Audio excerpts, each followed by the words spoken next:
So we are going to start the call today with Anthony Dobage from Draper, Utah. Tony, please unmute your line and let's get going. Okay, thanks for having me on. Can you hear me okay? Yes, we can hear you fine. Okay, so today we're going to talk a little bit about the gesture. As we all know, smartphones are ubiquitous and indispensable. We interact with them literally thousands of times per day, but that's not always easy or convenient. Next slide. I spend a lot of time outdoors, always have. There's nothing more fun than bounding through a sea of endless powder. And like virtually everybody else on the planet, I become accustomed to being entertained, connected, and informed no matter what my circumstance.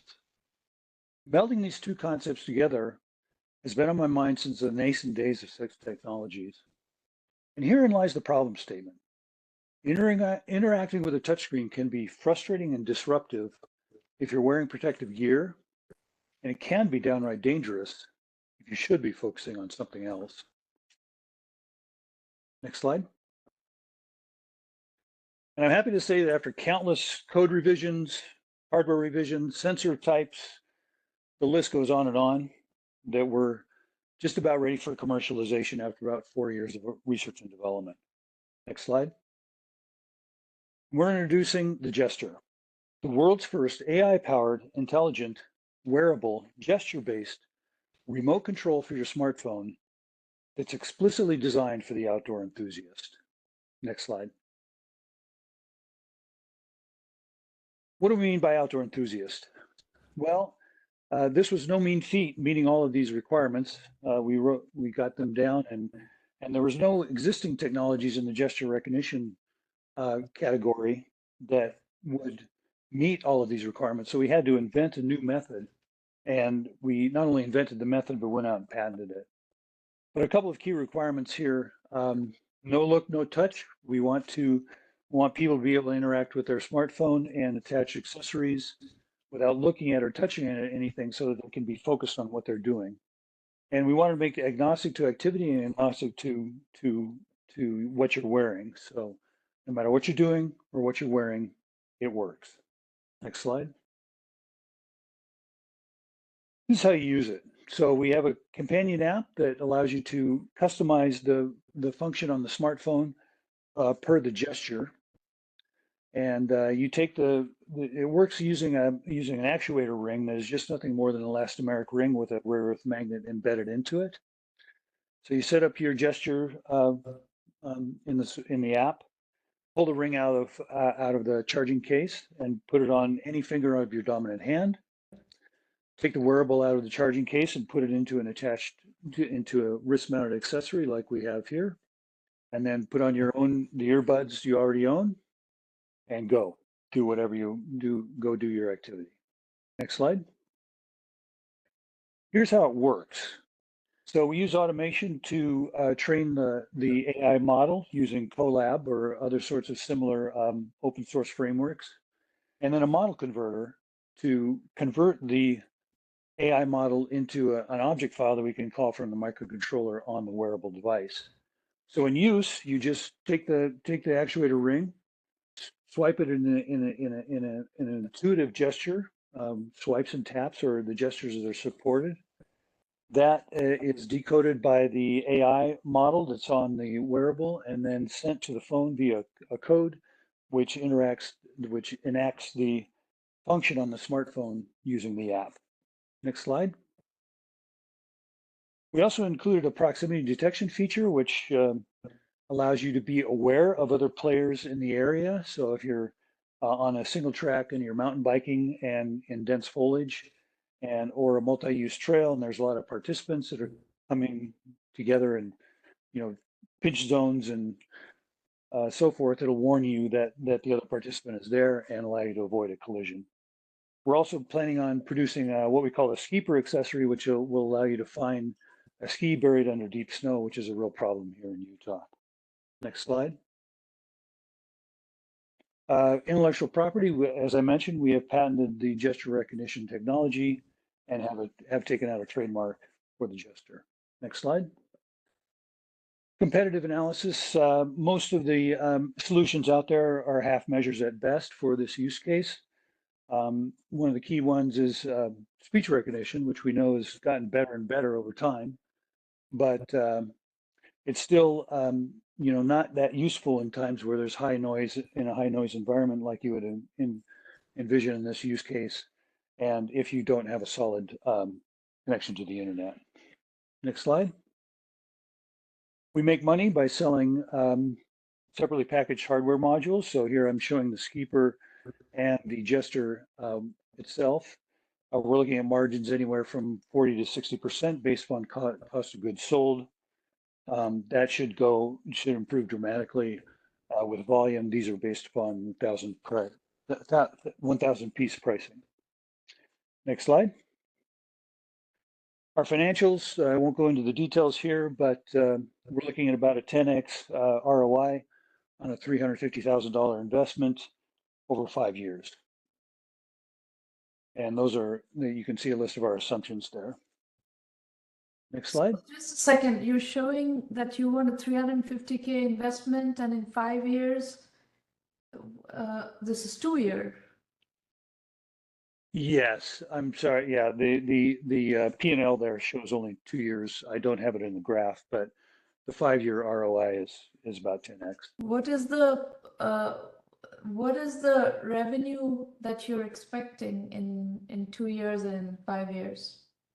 Well, 2 years. So this graph shows about 800,000 in 2 years. That's net income. That's not revenue, right? Correct. That is correct. Yeah. Thanks for that clarification. Yeah, that's net income. What is your revenue? Oh gosh, I'd have to look at the financials. I'd have to look at the spreadsheet. Okay, keep going. Okay, our go-to-market strategy is B2C at first. So we plan on conducting a Kickstarter campaign here in about 8 weeks, and then selling devices off of our own website and Amazon and these other sites that are particularly adapted to early adopters. Eventually, we'll go to B2B, where we're brick and mortar stores. We already have letters of support from Modern Skate and Surf and an iconic ski shop here in Utah called the Lift House, sorry. And we've been in conversations with Trek Bicycle for potential fleet sales and integrating this technology directly into e-bikes. Next slide. Here's our team. That's me presenting at CES as a finalist in the XTC Challenge last year. And we do have one brand ambassador, Kendall Goodman, who is on the Freeride Tour this year, sponsored by K2. And these are industry partners, software development and industrial engineering, fulfillment, and so forth. So, Tony, I understand what you're trying to do. What is the timeline of getting your product to market, and just let's say you do a Kickstarter campaign and you get a bunch of orders. What is the timeline to fulfill those orders, and how are you going to do that? Who's going to manufacture? What have you? Yes, we have all that dialed in. Our prototype is, it's a minimum viable product. It's in pretty good shape. We do have several design changes that we need to make to fulfill our requirements, but we're talking about on the order of 4 to 5 months once it's fully funded. This kind of project is very difficult to fund as a seed project, seed investment. Yes, So the way it is done, these kinds of projects are with Kickstarter campaigns and so forth. There is a chicken and egg in Kickstarter campaigns, which is that you need some kind of a marketing channel.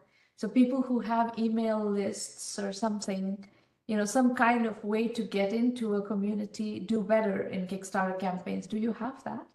Yes, we do. So Russell Marketing is our marketing partner for the Kickstarter campaign. They're based in Minnesota, and they're subject matter experts in this particular area. So we have a We have a Facebook community and all sorts of social media channels. And we've already started our pre-sales. So we've gotten $5 commitments from a number of folks to pre-order the device at a substantial discount, at a 40% discount as part of, so I understand what you're saying. Yeah, we need to draw a lot of eyeballs to the landing page to support the Kickstarter campaign, and that process has already started. How big is that community? God, I haven't checked it lately. I'm not sure. That's a good question. And this agency that you are Mhm. banking on, how Yeah. are you going to pay them? How am I going to pay them? How are you going to pay them? Yeah, so this is the company is totally bootstrapped. We don't have any debt.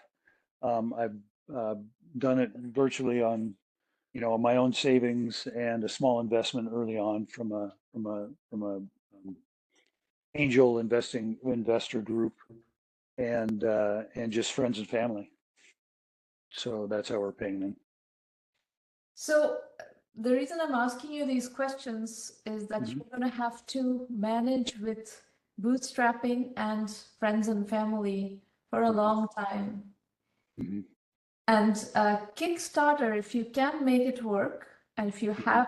if you are able to bring in a community together to layer onto a Kickstarter campaign or to seed a Kickstarter campaign before their community kicks in gear, Mhm. this kind of business is best done in, successive Kickstarter campaigns for a while. Okay. You're going to have to, you can give a discount to people for, pre-ordering, but you can't give too much of a discount. You have to cover your costs and so forth, because you can't really run loss leader campaigns on this kind of stuff. Right. So that's, that's my take on hardware, B2C hardware projects in particular. Now, if you Yeah, I'm sorry. can get a B2B partner to pre-order in a bulk, that could give you some cash with which to move forward. So all these Yes. players that you've discussed that are potentially B2B partners, if you can get one of them to give you a pre-order, that would also be very helpful. But at the moment, Absolutely. don't switch your mindset out of the bootstrapping, scrappy mindset. Yeah.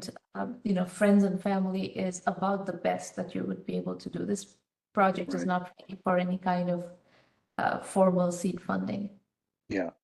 No, I understand. We've always recognized Kickstarter to be more of a marketing ploy than an actual fundraising ploy. It's a very good marketing ploy, but it's also because of the nature of Kickstarter, because it lets you do advanced product orders, pre-orders of products Yes, effectively. It does, exactly. it does kind of function as a Yes. funding entity because you have all this advanced cash with which to build your business. So it's marketing and it is cash, financing. Yeah, but I certainly realize that after you pay for all the fees and the marketing agency and the so on and so forth, the list goes on and on, that we don't expect to make any profit from the Kickstarter campaign. So, but what we hope that will happen is if we're successful in that endeavor, that will attract outside investment from angels and so forth. So, It depends on the numbers. yeah. It depends on the numbers. See, remember, this is why I was asking you about your revenue numbers. For you to attract VCs, Yeah. you are going to, and angels, I can count them as VCs. They're just in the same model. They just come early in the cycle, but they operate in the same exact model. You have to have a trajectory and velocity of going from 0 to 100 million in 5 to 7 years. Okay. And if you don't have that kind of trajectory, you're not a fundable business from a angel and venture capital point of view. Well, let me unravel that thread a little bit more. So, aren't well, I mean the investment thesis for angels and VCs is a little bit different, isn't it? No, they're not. One is I a mean, feeder to the other. I mean, institutional investors like venture capitalists that have, a broad fund of some sort. I mean, I see them as different in the sense that, it's a Later, business, right? stage-wise, they're different. Angels work on earlier stage deals and VCs work on later stage deals, but angels are feeders into VCs, so they need to pay attention to the velocity and the Yeah, TAM, total available market. right, And without that, angels are not going to invest because otherwise they're going to stuck with that investment with no right. VC wanting to follow, and that money is going to get lost. So, So, in, so what, so what in your view is the litmus test? I mean, how do you know if you're a fundable business? I mean, you'll see that in velocity. If okay. the units are flying off Mhm. like crazy, as soon as you put it on Kickstarter, they disappear within minutes. You get, if you, let's say you put a 10,000 unit offer on Kickstarter and it disappears within a day, then you start to see velocity, but it's not Okay. easy to get to that kind of velocity. Yeah. Okay, No, I understand. Thank you for your suggestions. you're very welcome.